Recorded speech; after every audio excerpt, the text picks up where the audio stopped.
Alors, il y a quelques jours, le hasard fait bien les choses, hein, un article, un post m'emmenant sur un autre. J'arrive sur un article qui a été publié il y a 5 jours et qui s'appelle Je crois que j'ai atteint un point de non-retour. C'est sur une page qui s'appelle La rage du sage. Et en fait, en lisant cet article, je me suis dit, waouh, déjà, je sentais que c'était quelqu'un qui était jeune, donc je ne me suis pas trompée. Et je vais vous le présenter. Il s'appelle Alain De Bruyne. Bonjour Alain. Bonjour. Alors, cette page, La rage du sage que tu as créée, elle est relativement récente. Elle date de cette année. Oui, je l'ai créé début juin, en fait. Voilà. Donc c'est vraiment très, très récent. Et qu'est-ce qui t'a donné envie de créer cette page? Bah, un peu avant, j'avais lu, je ne sais pas si tu connais Alain Damasio. Non. C'est un auteur de SF très engagé qui dénonce pas mal les problèmes du système. Et en fait, la rage du sage, c'est une expression à lui, donc qui est un peu, telle que moi je l'interprète, hein, cette saine colère qu'on a et qui nous pousse voilà, à l'utiliser à bon escient, on va dire. Et puis, bon, il y a eu tout ce problème de coronavirus qui a débarqué. Euh, voilà, je me suis dit que je pouvais faire une page qui parle de tout ce qui ne va pas et peut-être essayer peut-être des solutions. Voilà. Et alors, tu racontes justement sur cette page, je vais lire un extrait, hein, c'est Je crois que j'ai atteint un point de non-retour. Hier, je me suis rendue à mon centre de formation où je suivais mes études pour devenir éducateur. Je devais repasser un examen que j'avais raté. J'arrive sur place, j'explique gentiment à la secrétaire que je n'arrive pas à respirer avec le masque et donc que passer 1 heure et réfléchir correctement pour l'examen, ce ne sera pas possible. Et donc, je me demande s'il n'y a pas moyen de faire l'impasse là-dessus ou de trouver un moyen pour que je puisse faire l'examen autrement.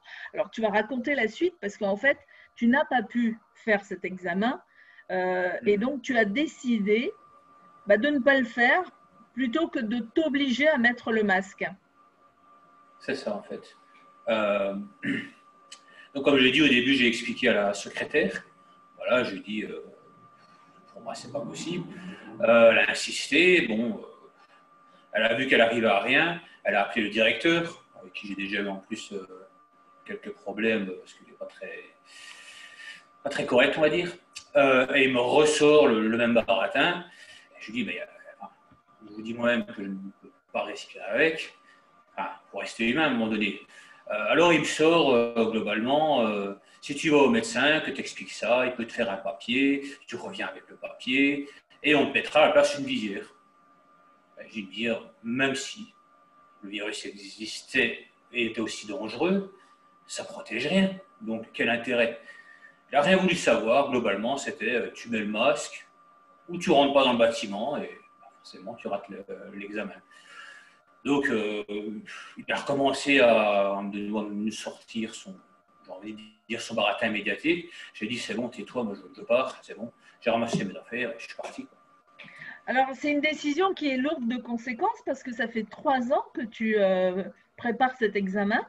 Et tu as décidé en fait qu'au final, tu préférais subir les conséquences plutôt que de t'obliger à mettre un masque. Et en fait, ce post a fait le tour de la toile. Enfin, tu l'as posté il y a 5 jours et tu as été très Ouais. surpris des retours que tu en as eus. Ah oui, clairement au début, ma page, avant que je poste ça, il y avait une centaine d'abonnés. Voilà, je postais déjà pas mal de trucs. Et après avoir posté ça, je l'ai partagé sur plusieurs groupes. Et les retours ont été, j'ai envie de dire, énormes par rapport au tout le reste. Beaucoup de retours positifs, beaucoup de personnes qui encouragent cette façon de faire, en disant qu'à un moment donné, il y en a marre en fait. Et, et beaucoup de gens qui encouragent, voilà, qui donnent des solutions. Enfin, vraiment beaucoup de retours positifs, même des personnes qui disaient si on peut t'aider d'une manière ou d'une autre, n'hésite pas à demander. Enfin, ça fait vraiment plaisir. Ça fait vraiment plaisir de voir ça. Et bon, bien sûr, il y a eu des commentaires plus négatifs. Je me rappelle d'un qui me disait globalement, t'as acheté ta vie à la poubelle juste parce que tu ne voulais pas porter un masque. Ouais. Il résumait vraiment toute l'expérience à ça. Je ne prends même pas la peine de répondre à ce genre de trucs. Ça n'a pas un grand intérêt, à mon avis.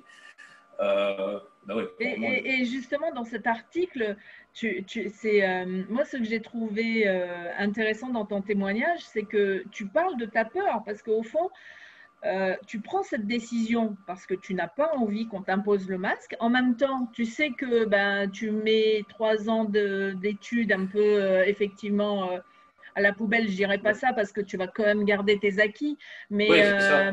mais tu vas pas jusqu'au bout de l'examen et tu parles de ta peur du lendemain. Tu dis, oui. Ce qu'il y a, c'est que le fait de rater globalement les études sur le coup, c'est pas la seule conséquence qu'il va avoir. Bon, je sais, tu m'as dit que tu étais à Haïti, c'est ça? Alors, j'ai travaillé à Tahiti, maintenant je suis en Bretagne. Ah ouais. Moi, j'habite en Belgique et il y a ce qu'on appelle le CPAS en Belgique. C'est cet organisme qui me donne en fait les quelques revenus que j'ai. Et en rejetant, en faisant ce que j'ai fait, je vais perdre aussi les revenus. Dès qu'ils seront au courant, je vais être viré du CPAS, je n'aurai plus de revenus. Ça sous-entend que si je ne trouve pas de solution d'ici là, je risque aussi de perdre mon logement. Si je n'ai pas de quoi payer le logement. Là j'ai reçu, par exemple, hier, ce que je pense être le dernier versement du CPS. J'ai payé mon loyer avec, donc je suis, on va dire, tranquille à moi à ce niveau-là. Mais au prochain rendez-vous avec le CPS, je peux me dire que j'en suis quitte. Donc, j'ai plus de quoi payer le loyer. Donc voilà, la seule conséquence n'est pas d'avoir raté les études à cause de ça. Oui. D'où la crainte que j'exprimais. Oui. Mais tu parles de cette crainte justement de ne pas savoir comment, au final, tu vas pouvoir payer ton loyer. Qu'est-ce que tu vas faire ensuite? Parce que toi, ton idée, c'était de devenir éducateur et tu voulais travailler où? Tu avais déjà un plan de carrière?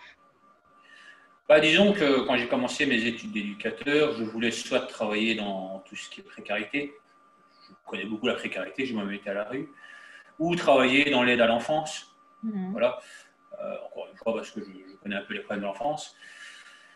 Et de toute façon, en plus, au fil du temps que je faisais mes études, je voyais bien que la qualification que je gagnerais, parce que c'est ce qu'on appelle la qualification A2, ne me permettrait même pas d'entrer dans ces secteurs-là.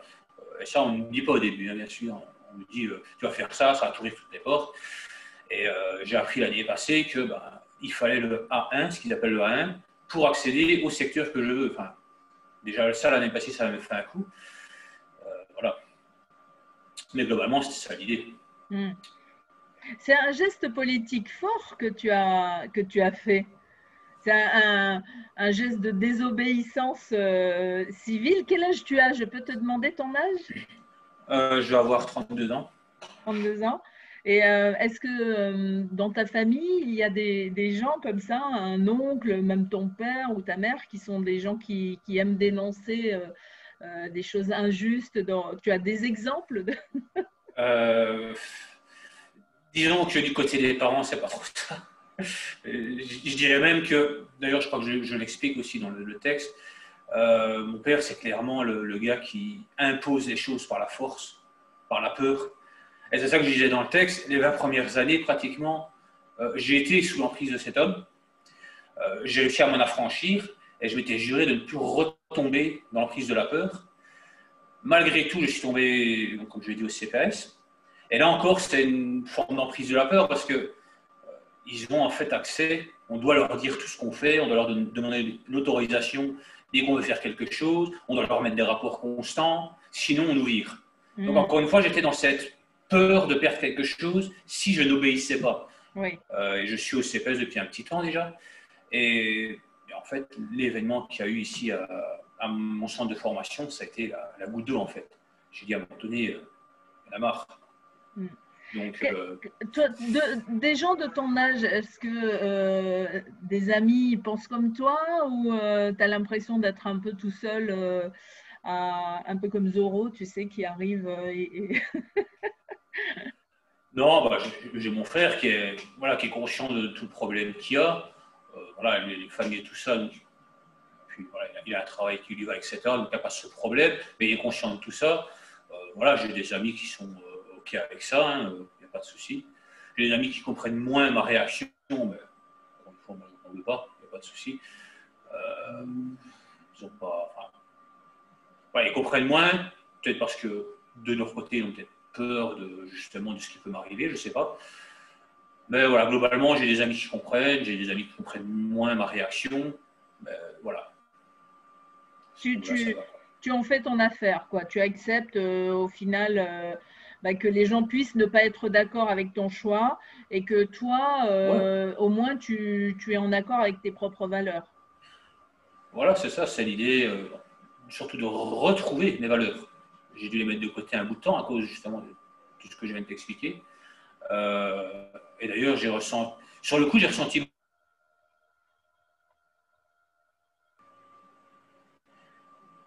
Sur le coup, donc j'ai ressenti beaucoup de colère, je me suis beaucoup énervé, j'ai marché beaucoup, ça m'a calmé. Et, après, en fait, c'est la peur qui a débarqué. Je me suis dit, mais qu'est-ce que j'ai fait? Qu'est-ce qui va arriver du coup?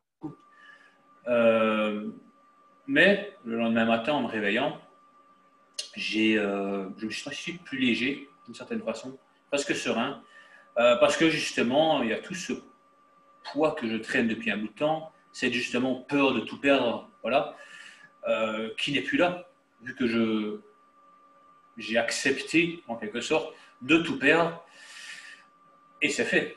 Donc, je ne peux plus retourner en arrière, en quelque sorte, et je me sens presque serein à ce niveau-là.